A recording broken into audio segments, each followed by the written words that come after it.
Now we're going to do some curve sketching with functions that involve trig.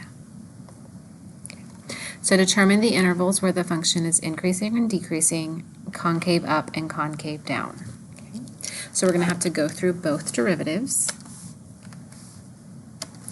So for the first derivative, I have y prime equals the derivative of x is 1, the derivative of sine is cosine. Okay. Then my second derivative, the derivative of 1 is 0, the derivative of cosine is negative sine of x. Okay. Then I'm going to set it equal to 0 and solve. So I'm going to subtract 1 and I'm going to get cosine of x equals negative 1. So remember, with our quadrantal angles, I'm going to jump back a page. So we've got all of our quadrantal angles here. This is 0, pi over 2, pi, 3 pi over 2, and then we're back to 2 pi. Okay. So if cosine is negative 1, we're looking for where x is negative 1, which would be over here at pi. So for this example here, I'm going to get x equals pi. Okay. So now when I do my number line, okay, they tell us over the interval 0 to pi. So instead of going negative infinity to positive infinity, we're just going to cut this one off at 0 and 2 pi. So these are going to be our bounds for our interval. So then I'm going to put pi on the number line. Okay. And this is a little different how you do your intervals. Okay, so I'm going to have to test something that's less than pi. So I'm going to have to test an angle measure. So I'm just going to pick pi over 2. Okay. So we're going to have to go back to the derivative and we're going to have to do 1 plus cosine of pi over 2. Cosine of pi over 2 is 0. That's just this x value right here at pi over 2, which is going to give me 1, which is a positive value. Okay. Then I need to do something on this little part of the interval, so I'm just going to pick 3 pi over 2. Okay. So again, I'm going to go back here and do 1 plus cosine of 3 pi over 2. Well, cosine of 3 pi over 2, that's also 0. That's the x value there. So that's 1 plus 0, which is also 1, so a positive value. So that means the first derivative is increasing on this entire interval. Okay. So when I do max and mins, that's only where it changes, which I know this one doesn't ask for the max and mins, but that means here, for our maximum and minimum, we don't have any. Okay. For our increasing interval, that's going to be 0 to 2 pi. So not negative infinity to positive infinity more. On all the trig ones, you're going to be bounded between 0 and 2 pi. And then our decreasing interval is going to be none. So those are our intervals where it's increasing and decreasing. Then I'm going to go to my second derivative, set it equal to 0, and solve. So I'm going to get sine of x equals 0. So remember, sine goes with y. So I'm looking for where y is 0, which this time would be both places on the x-axis. So that's 0 and pi, and we can go ahead and include 2 pi. So from here, I'll get 0, pi, and I'm going to go ahead and put 2 pi there since it's my ending number. Okay. So I've got 0, pi, and 2 pi. Okay, and again, to figure these out, I've got to plug in a number between them. So between 0 and pi is pi over 2. Okay, so I'm going to do negative sine of pi over 2. So I need to figure out what sine of pi over 2 is. Okay, so sine is the y value. So sine of pi over 2 is 1. So that's going to give me a negative 1 from the sine of pi over 2, which is just negative 1. So this part's going to be negative, meaning concave down. Then between these two, I'm going to test 3 pi over 2.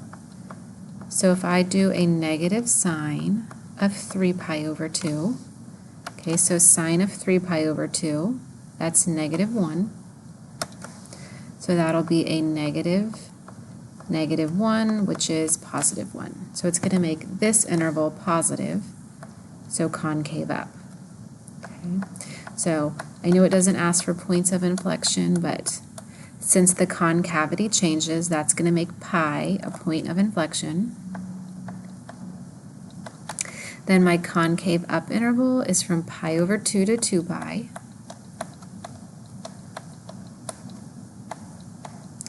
And my concave down interval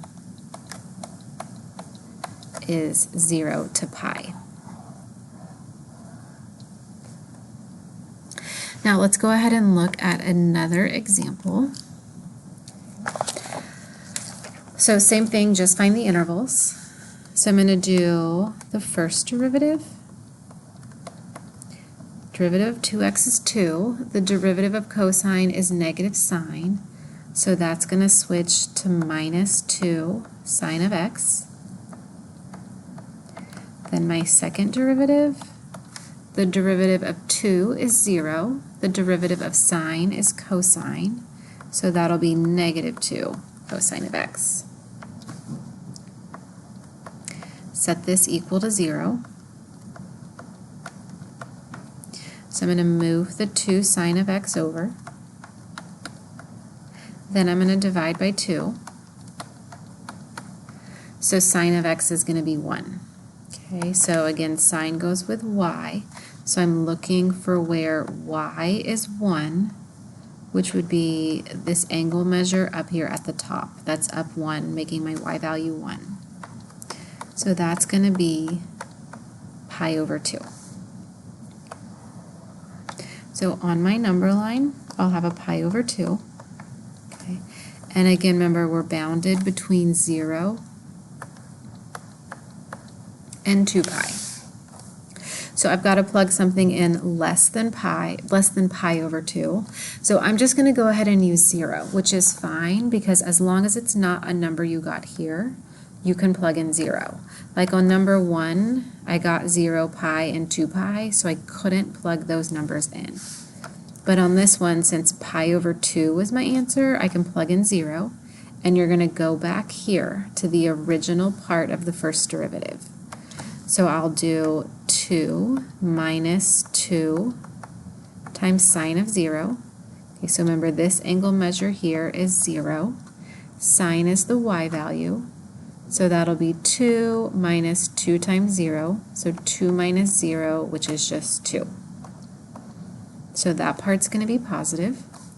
Then I need to pick something bigger than pi over 2. I'm just going to use pi. You could also use 2 pi. In fact, it might be easier to use 2 pi since it's the same point as 0. If you choose to use pi, you would do 2 minus 2 sine of pi. Again, sine of pi is 0. It's the y value. So that is 2 minus 0 again, which is also going to give us a positive number. So this one is increasing the entire time, which means pi over 2 isn't a minimum or a maximum. It's just nothing in terms of our extrema. So my increasing is 0 to 2 pi. And then my decreasing, there isn't one. Then our second derivative, set it equal to 0. Divide by negative 2, you're going to get cosine equals 0. Remember, cosine goes with x. So we're looking for anywhere x is 0, which would be both points on the y-axis. So I'm going to get pi over 2 and 3 pi over 2. So when I go to test these intervals, I cannot plug in pi over 2 and 3 pi over 2, but everything else is okay.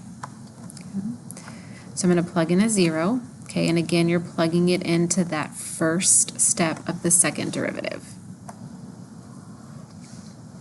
So if I plug in 0, that's negative 2 times cosine of 0. Cosine of 0 is 1, so that's going to be negative 2 times 1, which will just give me a negative 2. So that part's going to be negative. Then if I plug in something between them, I'm going to plug in pi. So I'm going to do negative 2 times cosine of pi. Cosine of pi is negative 1. So that's negative 2 times negative 1, which is going to be positive 2. Then I'm going to plug in 2 pi. Well, since 2 pi is the same place as 0, I can just look at this little part right here. Okay, and since we got a negative value there, it's also going to be negative here. Okay, so that's concave down, concave up, concave down. So for my concave up interval, that's just between pi over 2 and 3 pi over 2. My concave down is going to be 0 to 2 pi. Sorry, 0 to pi over 2. And 3 pi over 2 to 2 pi.